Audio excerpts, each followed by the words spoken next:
Hello friends, welcome back to my channel Keertika's kitchen diary.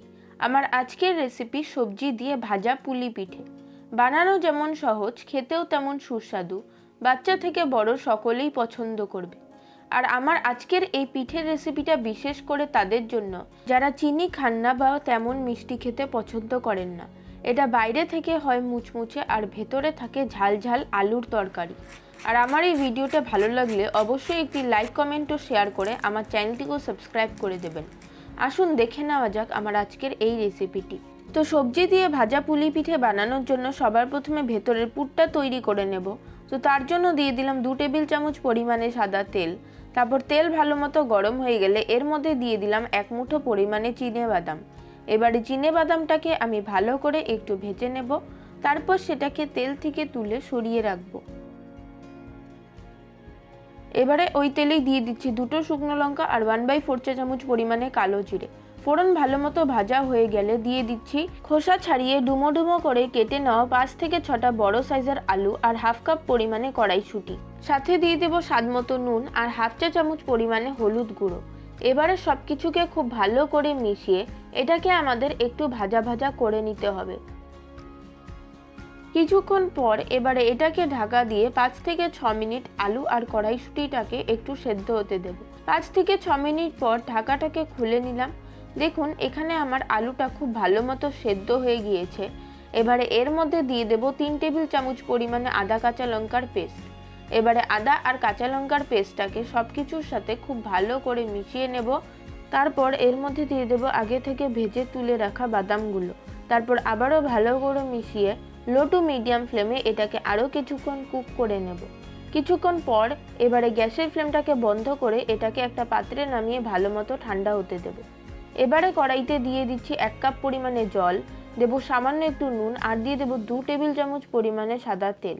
এবারে গ্যাসের ফ্লেমটাকে অন করে হাই ফ্লেমে জলটাকে ভালো মতো ফুটতে দেব।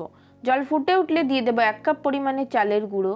তারপর ফ্লেমটাকে লোতে করে দিয়ে চালের গুঁড়োটাকে জলের সাথে ভালো করে মিশিয়ে নেব। তারপর গ্যাসের ফ্লেমটাকে বন্ধ করে চালের গুঁড়োটাকে ভালো করে মিশিয়ে একটা সফট ডো তৈরি করে নেব। ভালো করে মিশিয়ে নেওয়ার পরে এবারে এটাকে ঢাকা দিয়ে 10 মিনিট রেখে দেব। 10 মিনিট পর ঢাকাটাকে খুলে নিচ্ছি। এবারে হাতে একটু সাদা তেল দিয়ে খুব ভালো করে ডোটাকে আমি মেখে নেব। আর এই কাজটা কিন্তু গরম অবস্থাতেই করতে হবে, ঠান্ডা হয়ে গেলে কিন্তু হবে না। ডোটাকে মেখে নেওয়ার পর এবারে এটাকে একটা পাত্রে নামিয়ে নেব। তারপর এটা থেকে ছোট ছোট সাইজের লেচি কেটে নেব। সবগুলো লেচি কেটে নেওয়ার পর এবারে এটাকে একটা ভিজে কাপড় দিয়ে ঢেকে রেখে দেব। তারপর একটা করে লেচি নিয়ে অল্প একটু চালের গুঁড়ো দিয়ে 2টো বুড়ো আঙুলের সাহায্যে একটা বাটির মতো শেপ করে নেব। তারপর অল্প পরিমাণে একটু তরকারির পুর নিয়ে ওই বাটির মধ্যে দিয়ে মুখটাকে খুব ভালো মতো বন্ধ করে দেব।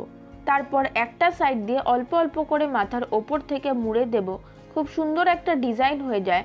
জাস্ট একটু ওপরের দিকে নিয়ে হালকা করে আঙুল দিয়ে চেপে চেপে মাথাটাকে মুড়ে দিতে হবে। তাহলে কিন্তু পুলে আর ফাটে না, আর পুর বেরিয়ে যাওয়ারও চান্স থাকে না। দেখুন কেমন সুন্দর একটা ডিজাইন তৈরি হয়ে গেল। পুলি তৈরি করার পরও কিন্তু ভিজে কাপড় চাপা দিয়ে রাখতে হবে, নাহলে কিন্তু পুলি শক্ত হয়ে ফেটে যাবে। এই একইভাবে আমি বাকি পুলি পিঠেগুলোকেও তৈরি করে নেব।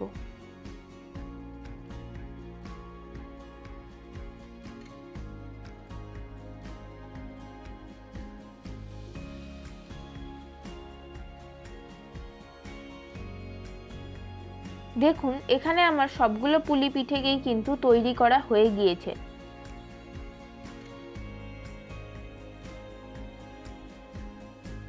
এবারে পিঠেগুলোকে ভাজার জন্য কড়াইতে বেশ কিছুটা পরিমাণে সাদা তেল হাই ফ্লেমে ভালো মতো গরম করে ফ্লেমটাকে লোতে করে দিয়ে এক এক করে পুলি পিঠেগুলোকে তেলের মধ্যে ছেড়ে দেব। একসাথে অনেকগুলো কিন্তু দিতে যাবেন না, না হলে কিন্তু পিঠে ভেঙে যাওয়ার চান্স থাকতে পারে। তারপর সবগুলো পিঠেকেই লো ফ্লেমে গোল্ডেন ব্রাউন করে ভেজে নেওয়া হয়ে গেলে এগুলোকে আমি তেল থেকে তুলে নেব। এই একইভাবে আমি বাকি পিঠেগুলোকেও ভেজে নেব। আমার আজকের এই সবজি দিয়ে ঝাল পুলি পিঠের রেসিপিটা কেমন লাগলো অবশ্যই কমেন্ট করে জানাবেন। ভালো লাগলে আপনারা অবশ্যই একবার এইভাবে বাড়িতে বানিয়ে দেখবেন। আশা করি সকলেরই খুব ভালো লাগবে। আর নর্মাল পিঠে যেরকম ঠান্ডা করে খেতে বেশি ভালো লাগে, এই পিঠেটা কিন্তু চেষ্টা করবেন গরম গরম খাওয়ার, তাতে এটা খেতে আরও বেশি ভালো লাগবে।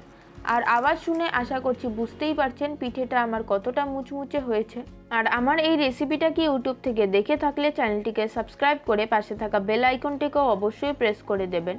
আর ফেসবুক বা ইনস্টাগ্রাম থেকে দেখে থাকলে পেজটিকে ফলো করে দেবেন। আজকের মতো এই পর্যন্ত। সকলে খুব ভালো থাকবেন, সুস্থ থাকবেন। ধন্যবাদ।